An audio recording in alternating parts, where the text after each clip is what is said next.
Congreso Internacional de Psicología Online. La salud es un estado de bienestar físico, mental y social, y no solamente la ausencia de afecciones o enfermedades. Uno de los aspectos más importantes de estudiar las variables psicosociales y ambientales de una comunidad está en orientar acciones hacia el mejoramiento de la calidad de vida de sus miembros. ¿Qué sucede en la mente de un comprador? Factores como la edad, motivación, cultura, percepción, entre otros, se involucran en la toma de decisiones. ¿Sabías que uno de los determinantes que inciden en el rendimiento de tu práctica deportiva dependen del contenido de tus pensamientos? Si lo crees, lo creas. ¿Cuáles son las variables físicas, motoras, cognitivas, perceptivas, afectivas y sociales implicadas en la sana evolución de un niño desde el nacimiento hasta la adolescencia? La inclusión como muestra de responsabilidad social, ruta para atender a las diversas necesidades educativas de nuestro país.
Pero muy buenas noches para todas y para todos. Bienvenidos y bienvenidas a este espacio de formación en el segundo Congreso Internacional de Psicología Online 2020.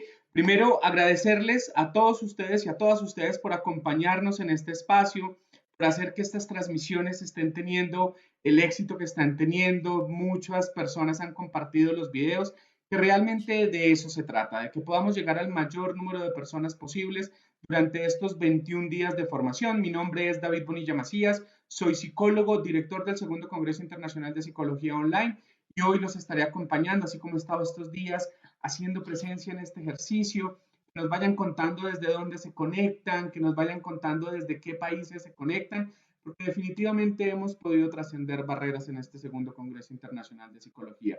A todas las personas que se van conectando, gracias por estar aquí. Algunos agradecimientos a la Universidad del Bosque por todo el esfuerzo académico que han hecho para traer a muchos de los ponentes que están estas noches con nosotros, en estos días con nosotros, a Conexiones Consultorías por todo su equipo humano que han puesto para que este ejercicio del segundo congreso salga adelante, a la Asociación Colombiana de Facultades de Psicología, al octavo foro de guías de intervención y desarrollo tecnológico en salud mental y enfermedades crónicas. Gracias, gracias por unirse en esta cruzada de hacer que la psicología llegue a más y más personas. Esta noche con una invitada internacional, doctora Daniela, buenas noches, doctora Daniela Roldán García, bienvenida. Es un gusto que esté Buenas con noches. nosotros. Maestra. Maestra, maestra, Esperamos que buenas pronto. noches. Ya Buenas casi, ya noches. casi. Maestra, maestra, buenas noches. Gracias por estar con nosotros. Gracias por invitarme. Me da muchísimo gusto volver a estar con ustedes. Maestra, pues definitivamente es un gusto para nosotros que esté en el segundo Congreso Internacional. Tuvimos el chance el año pasado de poderla tener con una de sus investigaciones. Este año con un nuevo ejercicio académico basado en toda la investigación en adicciones, que definitivamente es una de las cosas que más nos debe preocupar y que nos debe interesar en este momento. Definitivamente con todas las situaciones que están pasando en el mundo, con todo el tema de las adicciones, con todo el tema del consumo de sustancias psicoactivas. Bienvenida, bienvenida a Colombia, bienvenida a su casa. La Gracias. maestra Daniela Roldán nos trae una conferencia titulada Evaluación y evolución del síndrome de abstinencia nicotínico en una muestra de estudiantes mexicanos. Y creo que el consumo de nicotina, el consumo de tabaco nos tiene preocupados en este momento, creo que a nivel mundial, ¿no, maestra? Sí, claro que sí. En un momento les estaré presentando algunas estadísticas. Me tomé un poco la libertad de buscar a ver qué encontraba dentro de su Ministerio de Salud, a ver qué podía también presentarles, ¿no? Que les fuera más cercano a ustedes. Y pues sí, es un problema de salud pública bastante importante. Bueno, maestra, entonces, pues bienvenida, gracias por estar aquí y pues estamos atentos a escuchar su ponencia. Muchísimas gracias. Bueno, pues el día de hoy les voy a estar presentando, como ya les comentaron, la evaluación y la evaluación del síndrome de abstinencia nicotínico. Esto lo realicé en una muestra de estudiantes mexicanos y para empezar justamente con lo que les comentaba respecto a aspectos importantes que tienen que ver con el consumo de tabaco en el mundo. Entonces, pensando justamente en las últimas encuestas que se han encontrado y que se han identificado, encontramos que aproximadamente 1.337.000.000.000 de fumadores se encuentran a nivel mundial, lo cual es una cifra que no es tan desalentadora. Sí se ha visto a nivel mundial una disminución en el consumo, pero continuamos teniendo presencia de esta situación. Aproximadamente de forma anual mueren 8 millones de personas por cuestiones asociadas al consumo del tabaco. De estos todavía tenemos que hacer una separación entre aquellos que son fumadores activos, es decir, son personas que de manera recurrente tienen un consumo de tabaco, y la otra cuestión que se involucra en este gran problema de salud tiene que ver con el humo de segunda mano. Es decir, no solamente en este caso vamos a ver afectados a aquellas personas que son consumidores directas, como podría ser en algunas otras sustancias, sino que también el consumo, el daño que pueden sufrir las personas que conviven de manera general con algún fumador está ahí presente. Entonces, específicamente de estos 8 millones aproximados que se están contemplando de muertes asociadas al consumo de tabaco, 7 millones son por consumo directo y el resto van a ser por estas personas que tal vez no están consumiendo, pero esta convivencia los está afectando. Podemos encontrar dentro de estas situaciones, pues, diferentes causas o motivos, ¿no? Que tienen que ver desde, o más bien como una de las principales, el cáncer, enfermedades respiratorias. La mayor parte de las muertes se relacionan o se pueden observar en países con ingresos económicos bajos y medios. ¿Por qué se da esta situación? Bueno, pues se da principalmente porque hay otras comorbilidades, hay otras enfermedades presentes en la población que coadyuvan a que las defunciones sean más elevadas que con otros países con ingresos económicos más altos.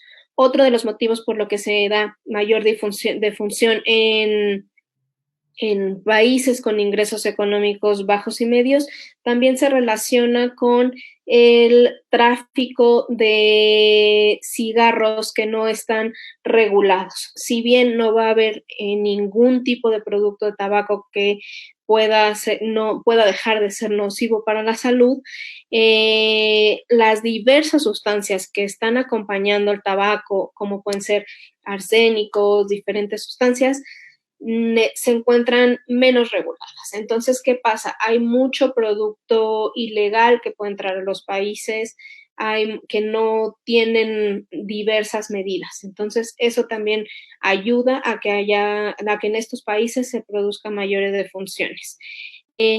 Como les comentaba, hice un ejercicio, busqué y bueno, encontré que específicamente en Colombia, en 2017, que es el reporte más reciente que yo pude encontrar en el Ministerio de Salud, encontré que alrededor de 7 millones de colombianos están consumiendo algún tipo de tabaco. En este sentido, igual podemos ver que no solamente encontramos fumadores, sino también están las pipas, bueno, más bien fumadores de tabaco, cigarrillo, también encontramos las pipas, encontramos en chicles, ¿no? Hay muchas otras fuentes. Entonces, bueno, en este sentido hay 3 millones de colombianos consumiendo algún tipo de tabaco y causó aproximadamente 34.800 defunciones. En este caso, el 44% de ellas lo hace de manera prematura, que ese es otra de los aspectos importantes a resaltar en este sentido. Hablamos de que el consumo de tabaco es la principal motivo de muerte que tiene que ver con aspectos de ser prematura y de ser prevenible. En este caso, pues todos en una ruleta genética podemos traer cargas para diferentes enfermedades y pueden ser las causantes de las defunciones. Sin embargo, en este caso, en la muerte por consumo de tabaco es 100% prevenible. Está en nosotros el poder evitarnos esta enfermedad, ¿no? Y hace que el proceso natural de envejecimiento o de defunción en las personas sea también prematuro. En este caso, en el caso justamente de la población colombiana, está ocurriendo antes de los 70 años. Específicamente en el caso de la exposición a humo de tabaco se contemplaron aproximadamente 6.000 muertes. Y en este caso una cifra que tampoco es muy alentadora es que fueron 154 niños y adolescentes o menores de 15 años, ¿no? Niños que en esa edad no se espera, ¿no?, que sean ellos los fumadores, sino que sí está siendo forzosa, de manera general, no forzosa, por el humo de la exposición a humo de segunda mano. Ok, voy a pasar a la siguiente. Entonces, hablando justamente de eso, como ya les mencionaba, no existe, bajo ninguna circunstancia, existe un consumo de tabaco que no dañe la salud de quien lo está consumiendo. Por eso mismo, no se considera que es un problema de salud pública, al ser una muerte prevenible a nivel mundial, ¿no? ¿Qué conlleva? Pues bueno, conlleva a tener que ser atendido en diversas instituciones en diferentes niveles, desde una cuestión relativa, como ya les mencionaba, a diferentes tipos de cáncer, a diferentes enfermedades respiratorias, pero también tenemos cuestiones cardiovasculares y también hay muchas enfermedades que, o sea, más bien, generalmente se asocia a cuestiones pulmonares. Sin embargo, hay otras que están ahí inmersas, que están siendo también un parteaguas de toda esta cuestión del consumo, como podrían ser también las cuestiones gástricas. El fumar es sumamente irritante para el cuerpo, ¿no? Para el estómago. Entonces vamos a tener esta persona de manera recurrente en diversos hospitales, consultorios médicos, por diversas problemáticas, ¿no? Entonces, no nada más es lo que podemos ver como enfermedades que al final van a derivar justamente en una defunción, sino que a lo largo o en el continuo del consumo vamos a ver otras que están ahí haciendo o mermando los servicios médicos porque son constantes y recurrentes. Otros de los efectos que también podemos ver son trastornos en el estado de ánimo, cuestiones de ansiedad, depresiones asociadas, ¿no? También vemos de manera puntual disminución de la fertilidad, no nada más en mujeres, en hombres también se puede observar por cuestiones asociadas a enfermedades cardiovasculares. En el caso de los hombres, vemos abortos espontáneos, vemos afectaciones en los hijos de las madres fumadoras, desde puede ser en nacimientos prematuros, pueden ser por esta cuestión de exposición al humo de segunda mano. Un aspecto importante que vemos y que es importante que tengamos en mente es, por un lado, tenemos toda esta cuestión de los efectos de dejar por los efectos del consumo. Pero ya cuando entramos justamente a diferenciar al tabaco o a la nicotina de otras sustancias, vemos varias cosas. Estamos hablando de fumar. Hubo mucho tiempo, se ha ido cambiando mucho la visión, se ha ido normalizando el que ya no haya tanto fumador, pero mucho tiempo estuvo ahí inmerso, ¿no? Si veíamos una película antigua o si vemos los mismos comerciales, vemos gente que estaba fumando, estaba asociado a diversas cuestiones como de verse bien o de ser una persona interesante, ¿no? Y eso ha hecho que el fumar junto con el consumo de alcohol esté muy normalizado en nuestra sociedad. No es algo que uno puede hacer, uno puede salir a la calle y fumarse un cigarro, uno puede estar en una reunión y fumarse un cigarro, no así nos podríamos meter tan sencillamente una línea de cocaína, alguien seguramente voltaría a vernos feo o mal, ¿no? Dependiendo de la situación en la que nos encontremos, pero fumar es algo que está bastante normalizado. Entonces, ¿qué pasa? Vemos que hay gente siendo atendida por diversos tipos de consumo y qué pasa con las personas que están fumando. Las personas que están fumando pueden recurrir a dos opciones, tanto asistir a algún tipo de intervención puntual o pueden intentarlo por ellos mismos. Entonces, pensando justamente en esto, en cuáles son las barreras o cuáles son aspectos que pueden estar jugando a favor de que alguien pueda tener mayores probabilidades o disminuir las probabilidades de que alguien pueda dejar de fumar, tiene que ver con esta sintomatología. Entonces, primero que nada, quiero que revisemos estos intentos por dejar de fumar. Entonces, el 85% de quienes intentan dejar de fumar sin ayuda van a recaer. Esta es una información retomada por el NIDA, no identifico hasta este momento información más reciente.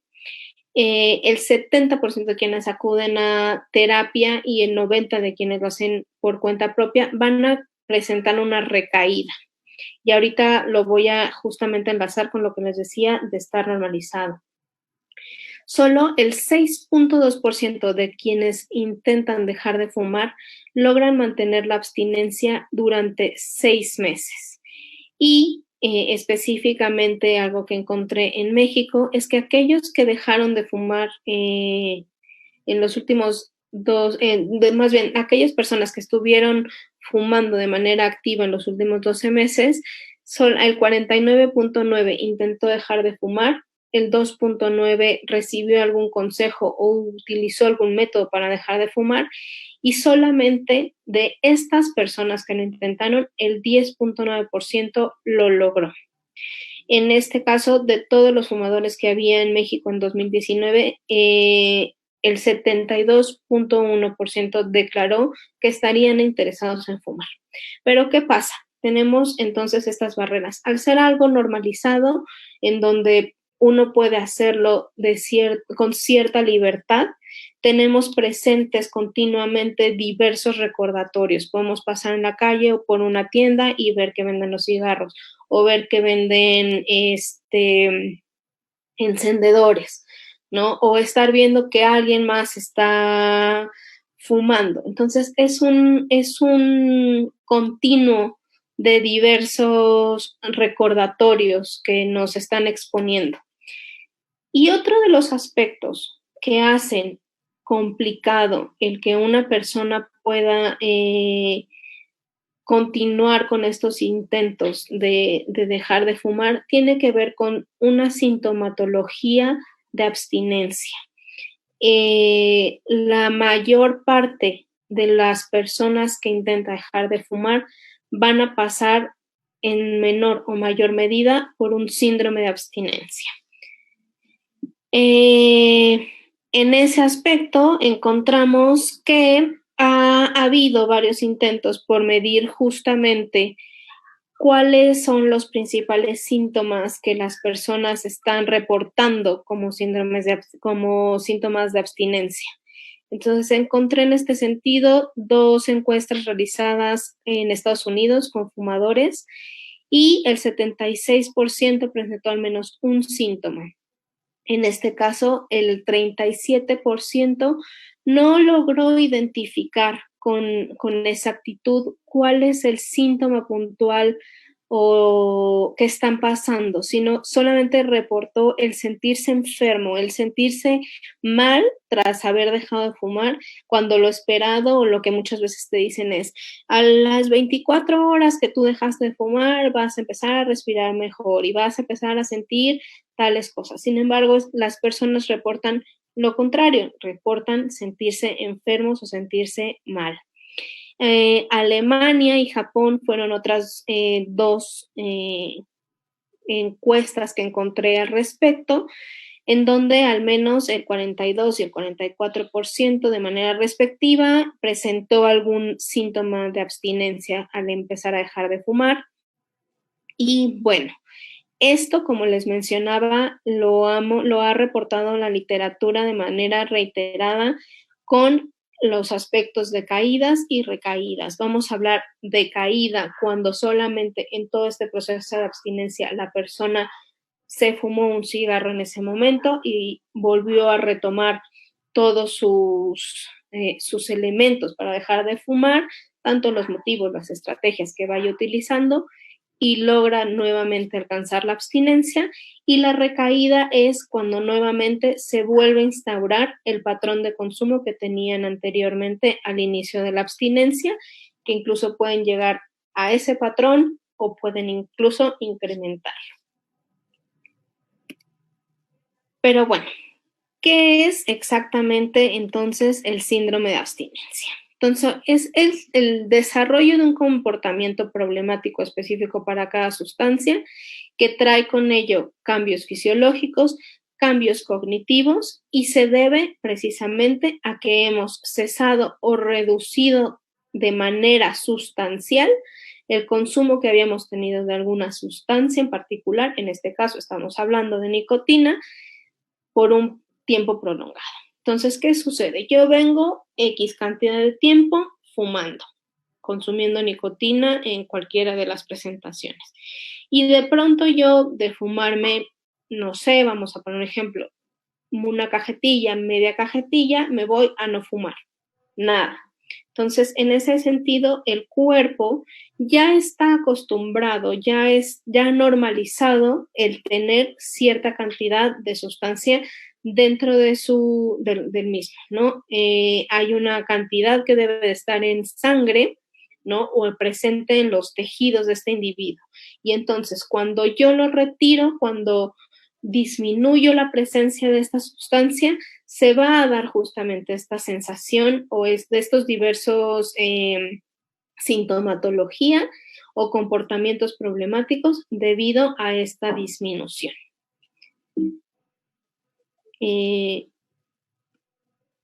¿Cuáles son las principales que se han encontrado hasta ahorita? Son varias.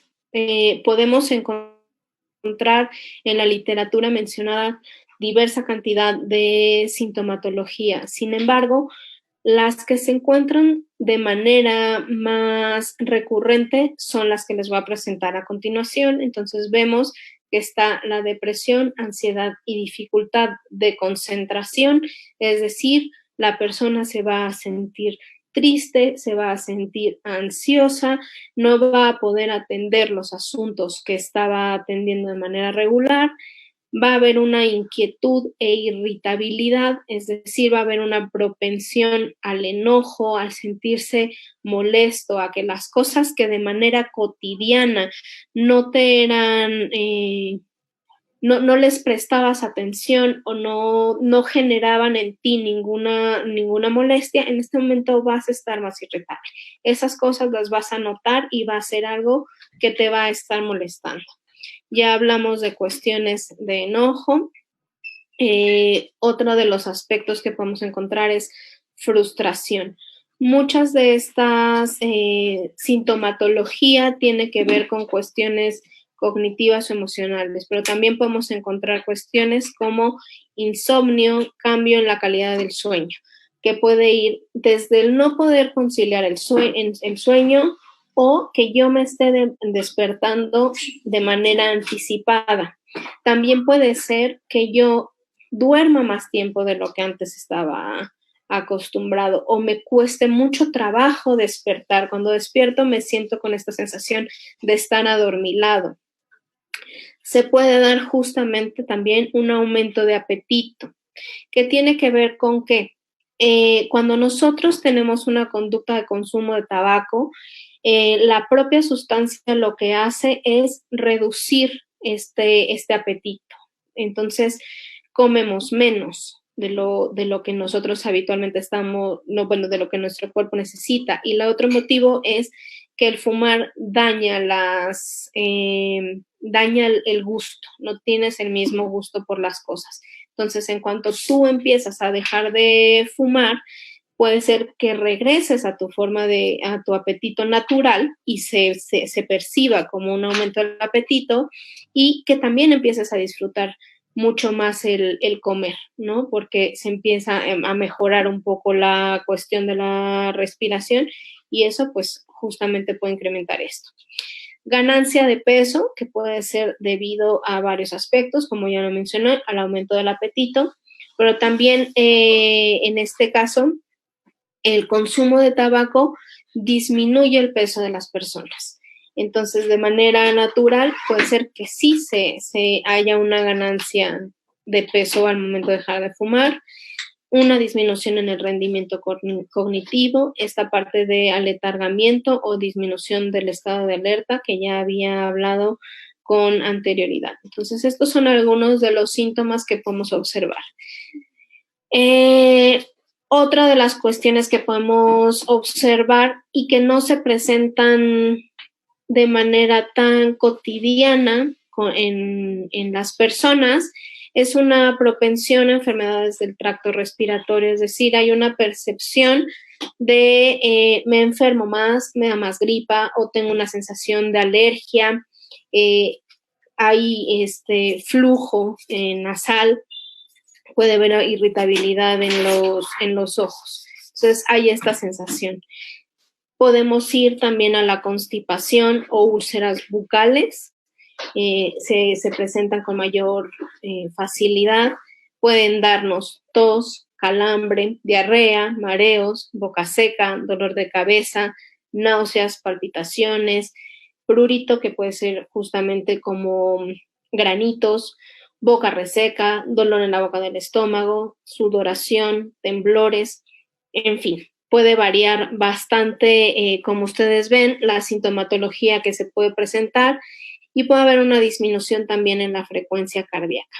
Entonces, estos que estoy mencionando en este momento no suelen ser tan recurrentes o tan comunes. Sin embargo, cuando llegan a presentarse pueden ser bastante molestos. Ha habido personas que justamente por dolor de cabeza, por ejemplo, es necesario que acudan a los servicios hospitalarios, ¿no? En este sentido, se les debe de dar una atención física también para poder cursar por toda esta parte del síndrome de abstinencia. El APA, en su quinta versión, habla acerca del síndrome de abstinencia y lo tiene contemplado como parte de los síntomas asociados a la disminución del cese de consumo. Y en este caso, los síntomas de los que habla de manera puntual son irritabilidad, frustración o enojo, ansiedad, dificultad para concentrarse, incremento del apetito, inquietud, estado de ánimo depresivo e insomnio. Entonces, para que de acuerdo a los criterios del DSM-4 hablemos de síntomas del síndrome, más bien del síndrome de abstinencia, deben de haber pasado 24 horas posteriores a que se dio esta disminución o cese de consumo.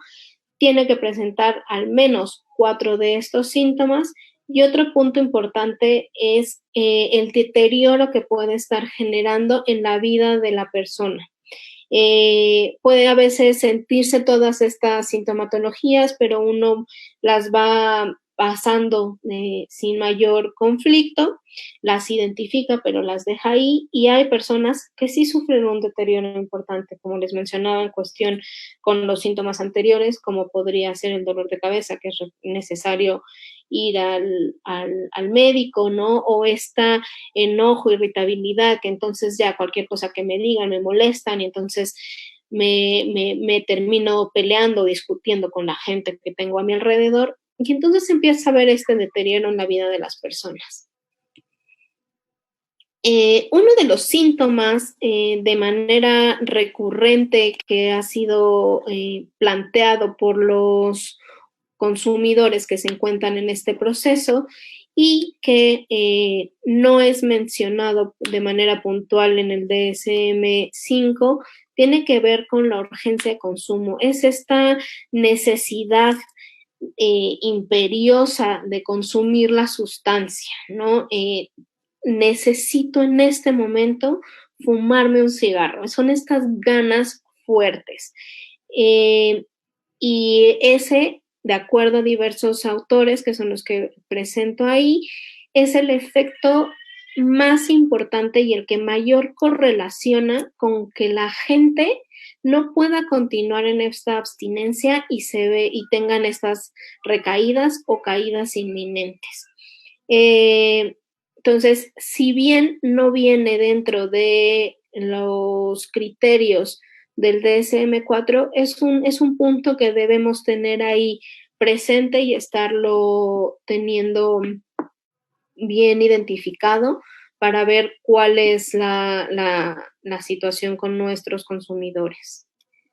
Entonces, bueno, pensando justamente en todo en esto y pensando que en este momento las intervenciones breves se han establecido como los principales mecanismos para la prevención y disminución del consumo de tabaco y que son parte del convenio macro que es el que controla el tabaco y está propuesto por la Organización Mundial de la Salud, en donde precisamente tanto Colombia como México, en este caso, ratificaron apegarse a este convenio para tomar acciones contra el control a favor del control del tabaco. Vemos que una de sus líneas tiene que ver con ofrecer atención médica y psicológica a las personas que están en este momento dejando o tratando de dejar de fumar. ¿Ok? En ese sentido, las intervenciones breves son las que mejores resultados han reportado para poder dar atención a estos consumidores. Y un aspecto muy importante es que estas intervenciones se encuentran basadas en evidencia. ¿A qué me refiero con que se encuentran basadas en evidencia? Es importante que tomemos en consideración que nosotros debemos de hacer mediciones previas al inicio de nuestra intervención con la finalidad de poder hacer mediciones en el transcurso de nuestro trabajo y al final volver a hacer otra medición puntual para poder tener, como decía, una evidencia. Así se encontraba en el inicio, así se está encontrando al final, ¿no? Y entonces poder hacer una relación y poder decir de manera puntual que se ha observado un cambio en el consumo. Entonces, para eso precisamente, y pensando justamente en poder ir identificando los síntomas más bien el síndrome de abstinencia, revisé, hay diversas escalas, que son todas las que aquí se observan, que han sido utilizadas o creadas específicamente para poder medir el síndrome de abstinencia a la nicotina. Entonces, después de hacer toda esta revisión puntual de estas escalas, se hace la propuesta del presente instrumento, en donde lo primero que vamos a hacer es poder, aplicarlo de manera semanal se propone primero a las 24 horas y de manera semanal, que sería la forma en que empezamos a ver en las intervenciones breves a los pacientes. Entonces, en este caso, pues tenemos que marcar el sexo de la persona, la edad, la fecha, cuánto tiempo tiene sin fumar en días y en horas. Se miden consta de 21 preguntas puntuales acerca de la pregunta específica es durante las últimas 24 horas o la última semana me he sentido. Tienes que contestar precisamente cada una de estas 21 preguntas en una escala Likert que iría de nada a mucho, ¿ok? De los 21 ítems que se están presentando, se estarían identificando síntomas como el estado de ánimo disfórico. Algunos están dirigidos a insomnio, otros van dirigidos a irritabilidad, frustración, ira, ansiedad, dificultad en la concentración, aumento de apetito y peso y la urgencia de consumo, siendo estos los síntomas más reportados tanto en la literatura como por las personas que han estado en procesos de dejar de fumar. Entonces, como les mencionaba, este instrumento se aplica a las 24 horas y se aplica de manera consecutiva en todas las citas o sesiones que se realizan durante una intervención breve para dejar de fumar. En este sentido, ¿qué ventajas nos da este instrumento sobre alguno de los otros que estábamos viendo? Es que va a evaluar de manera general la intensidad. Es decir, nos va a decir si la persona lo está sintiendo poco, mucho, nada. Nos va a dar un puntaje total de la sintomatología, pero también nos va a dar puntajes diferenciados para cada uno de los síntomas que les fui mencionando, como ansiedad y irritabilidad. Entonces nos va a dar un puntaje para cada uno. ¿Qué nos va a ayudar a eso? Pues bueno, como cada persona va a responder de manera diferente, habrá algunos que se presente más irritabilidad, habrá algunos que se presente cuestiones de insomnio, va a haber otros que tengan más urgencia de consumo o craving, que es el tema, es la manera en que mejor se conoce este síntoma. Y en función de eso, yo puedo ir planeando o puedo ir determinando con el usuario cuáles serían las estrategias más convenientes para ir realizando a lo largo de nuestra intervención. Y bueno, finalmente, como les mencionaba, puede ser aplicado en diferentes momentos. Como ya les mencionaba, el poder estar evaluando de manera recurrente el síndrome de abstinencia logra hacer que tanto el paciente como la persona que está llevando el tratamiento puedan comprender los factores que están favoreciendo la dependencia a la nicotina en cada uno de los pacientes en particular. Nos va a ayudar a desarrollar y adecuar mejoras en los tratamientos, que es lo que les decía, hacerlas totalmente a medida de la persona y nos va a ayudar a elegir el tratamiento más adecuado. Si una persona está presentando una sintomatología muy fuerte, se recomienda que no nada más sea atendido de manera psicológica, sino que pueda acompañarse de un tratamiento médico que puede ser desde psiquiátrico para disminuir ansiedad, depresión, o puede ser también algún tipo de tratamiento médico de otra índole, alguna cuestión para ayudar a la mejora del sueño, podría ser un ejemplo específico. Nos ayuda también a evaluar si existe un aumento o disminución en esta sintomatología a lo largo y bueno, lo que se espera es que cada uno va a tener diferente curva o pico. Algunas sintomatologías lo tienen a la semana, otros lo tienen a las 24 horas, entonces igual nos va a ayudar a ver en qué momento se está presentando la sintomatología. Nos puede ayudar a identificar en qué momento podemos concluir el tratamiento. En este sentido, cuando hayamos visto que la mayor parte de la sintomatología ha remitido y que la persona ya tiene diversas estrategias, podemos concluir con esto. Podemos contar con un entendimiento preciso de la evolución de los síntomas y conocer la relación de los síntomas con la posibilidad de recaída, de dejar de fumar. En este caso, nosotros trabajamos con 20 estudiantes universitarios del Estado de México y Ciudad de México, 12 hombres, 8 mujeres. Uno de los criterios fue que fumaran diariamente, que fueran mayor de edad. Un criterio de exclusión que se tuvo es haber asistido a un tratamiento para dejar de fumar en los últimos 6 meses, que tuvieran presencia de enfermedad psiquiátrica, contar con un diagnóstico de alguna enfermedad crónico-degenerativa, que fueran mujeres embarazadas o que presentaran algún consumo de otra droga de alto impacto, es decir, alcohol, cocaína, marihuana, cualquier otra. Se encontró que las personas con las que trabajamos tenían un promedio de 5 cigarrillos diarios, 5.2 años de consumo regular y tenían en promedio 2.3 intentos para poder abandonar el consumo de tabaco. Y de manera general, a partir del test de Fagerström, se encontró un nivel de dependencia baja en esta población. Entonces, a continuación les estaré presentando la evolución de cada uno de los patrones. En este caso, con respecto al puntaje total, vimos que hubo un incremento a las 24 horas, pasó de 0 a un incremento en 15 puntos. Finalmente, el puntaje máximo que se podía obtener en el instrumento es de 60 puntos.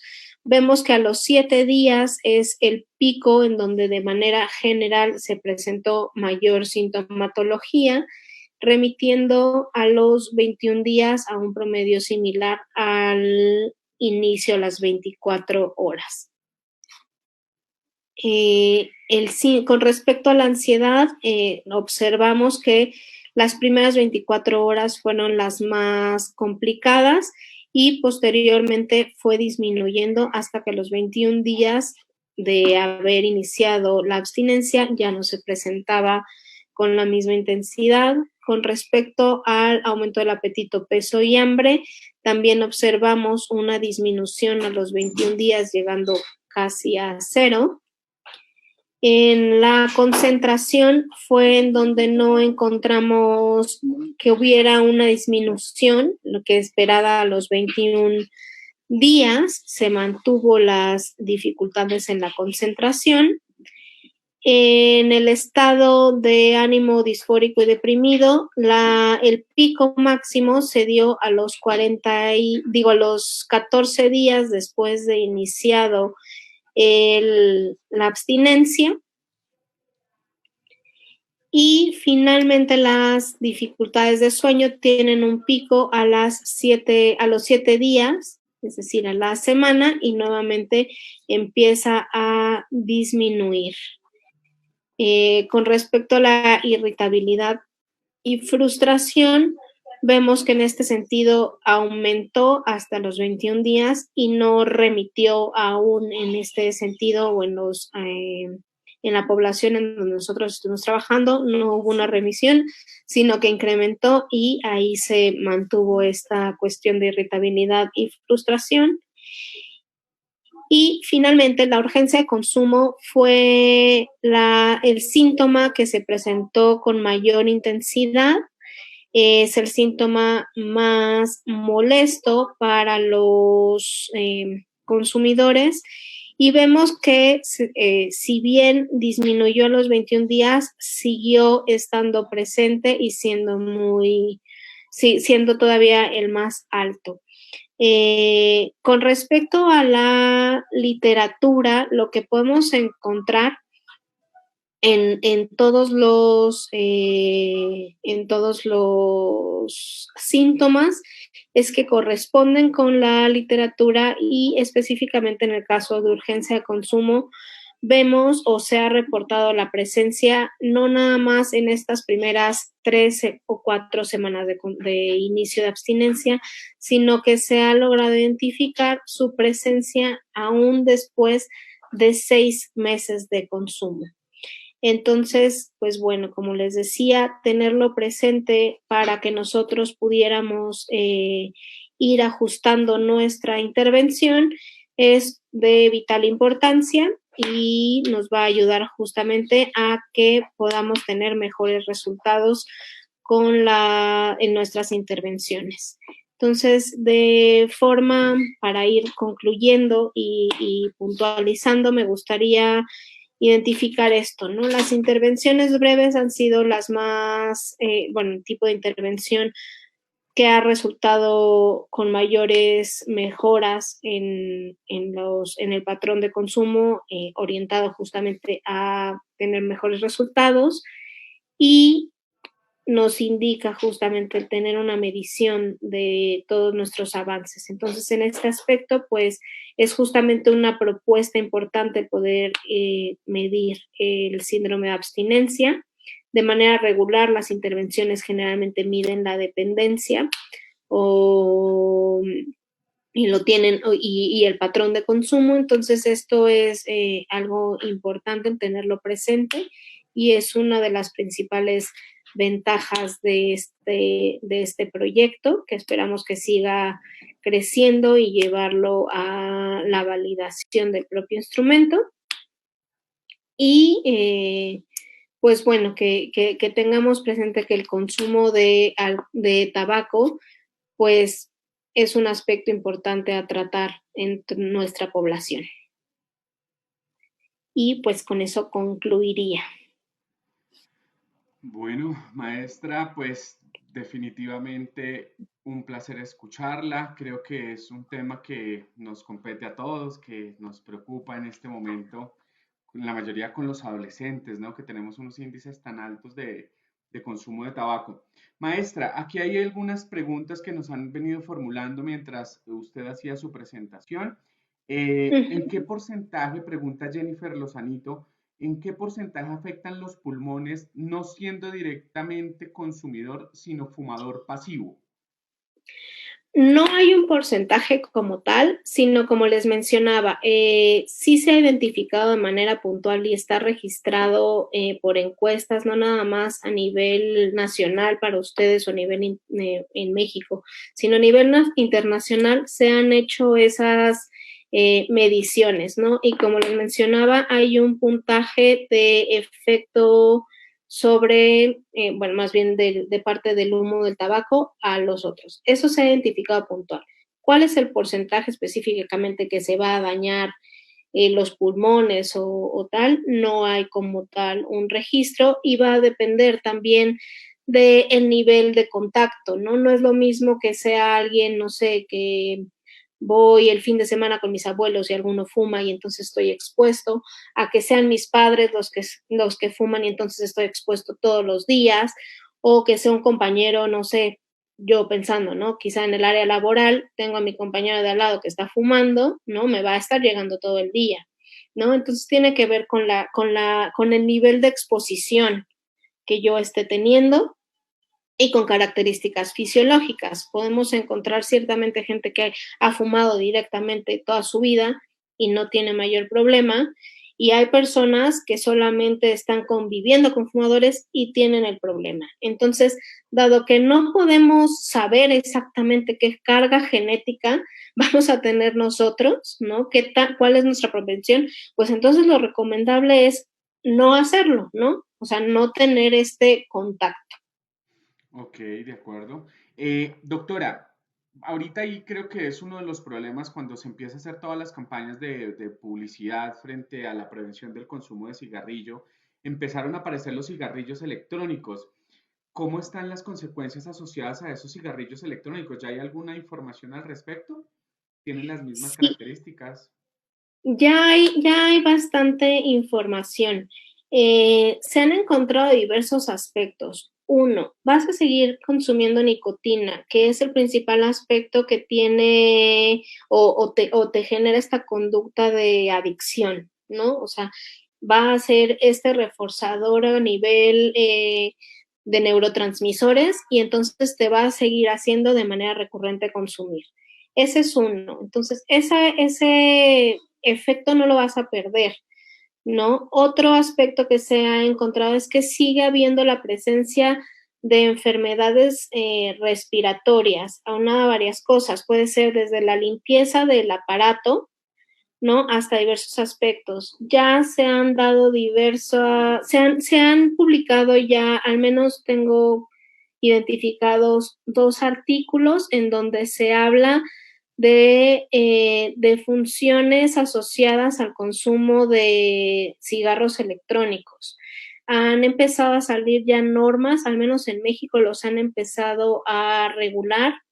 La JIFE también ha hecho recomendaciones puntuales acerca de los efectos nocivos. Entonces, sí se han identificado, sí se han reportado y ya de manera internacional se están haciendo recomendaciones al respecto para el no consumo de los mismos. No son la maravillosa solución que están pensando. Claro, y es que los efectos aún todavía falta mucho tiempo para evaluar a largo plazo, por ejemplo, el tema del consumo.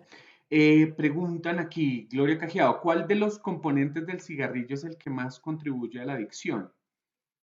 La nicotina. La nicotina va a ser la sustancia activa, por decirlo, ¿no? O sea, es la sustancia que va a generar una eh, modificación en cuanto a los neurotransmisores. De acuerdo. Y hay un comentario que hacen aquí, es que pues primero la felicitan por el trabajo. Creo que en la investigación a trabajar el tema de la abstinencia frente al cigarrillo no es muy común. No sé en su país qué tanta investigación se está haciendo al respecto.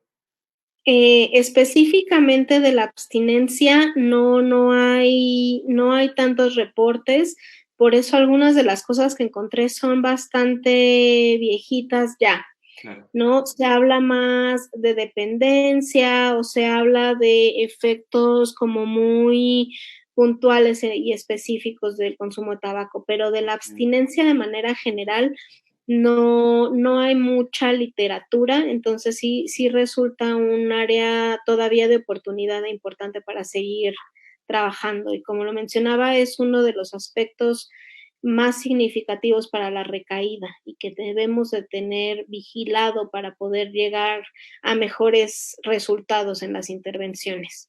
De acuerdo. Bueno, entonces, por aquí nos dicen, muy interesante el trabajo. El craving es un elemento que se asocia al mantenimiento de la conducta y a la recaída, reforzando pues lo que usted decía. En la intervención breve, ¿qué porcentaje de pacientes logra adhesión al tratamiento y o abandono del consumo?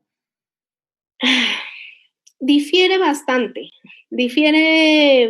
hay algunos que tienen mejores números, hay otros que no. Aquí lo que va a ser la clave, más allá de lo que podría sugerir la literatura de cuál es el porcentaje de éxito, es que uno, a nivel personal, a nivel nuestras propias intervenciones, ponga interés no nada más en el momento de la intervención, sino en uno de los aspectos que también me pone como prioridad las intervenciones breves, que son los seguimientos. Entonces, no nada más tenemos que hacer nuestra medición al inicio y al término de nuestra intervención, sino también contactar de manera recurrente a los pacientes que vamos teniendo y ver cómo se va instaurando este cambio. Bueno, doctora, pues creo que de eso se tratan estos espacios de generar una conciencia. Yo quisiera hacerle una última pregunta antes de terminar, que ya nuestro próximo ponente también está en fila, y quería preguntarle, con este tema de la pandemia, el consumo de cigarrillo, digamos que pues tenemos el uso de las mascarillas y demás, pero vemos en que en algunos momentos la gente se quita la mascarilla para consumir el cigarrillo. ¿Es posible? ¿Hay algún estudio que se esté adelantando frente al humo de cigarrillo y el contagio por COVID-19? Me parece una pregunta bastante interesante. He leído o he visto varias ya reportes acerca del incremento de consumo de sustancias en este tiempo que ha pasado la pandemia. Algo puntual que tenga que ver con cigarro y que haya mayor riesgo, quizá al compartir el cigarrillo o el hecho de que uno debe de quitarse la máscara para poder fumar. No he visto nada puntual, pero creo que está siendo una propuesta bastante interesante de investigación, ¿no? Y que sería importante revisar si alguien más ya lo está haciendo. Bueno, maestra Daniela Roldán, magíster en psicología de las adicciones, realmente ha sido un gusto escucharla. Esta virtualidad nos permite acercarnos desde México a Colombia, creo que todos los países de habla hispana tenemos el chance de poder compartir estos conocimientos que a todos nos importan, que a todos nosotros nos aquejan en nuestras poblaciones, en nuestras comunidades. Maestra, pues agradecerle por su tiempo, gracias por estas investigaciones, esperamos poder replicar algunos de estos ejercicios acá y que podamos empezar a hacer investigación conjunta en estos temas que tanto pues nos apasionan, que son las adicciones. Así que, Pues pues, un abrazo gigante, una última palabra para cerrar este espacio. Pues les agradezco mucho la invitación. Siempre es un gusto para mí colaborar con ustedes, con la Universidad del Bosque. Entonces, pues yo feliz de esta invitación y de haber podido compartir con ustedes esta hora. Ojalá pudiera ser más tiempo. Seguro vamos a buscar el espacio para poder llevar más información porque de eso se trata. Poder llevar la información de esta manera gratuita a toda la mayor cantidad de personas. Compartan este video con esos familiares fumadores, con esos colegas psicólogos que están trabajando en adicciones para que podamos ampliar nuestro conocimiento en un tema que a todos nos toca. Doctora, maestra Daniela Roldán, gracias por estar con nosotros. Un abrazo gigante. Y a las personas que están conectadas en este momento, no se vayan. Vamos a conectar a nuestro próximo ponente y en unos 5 minutos estamos con ustedes. Hasta luego. Hasta luego, doctor.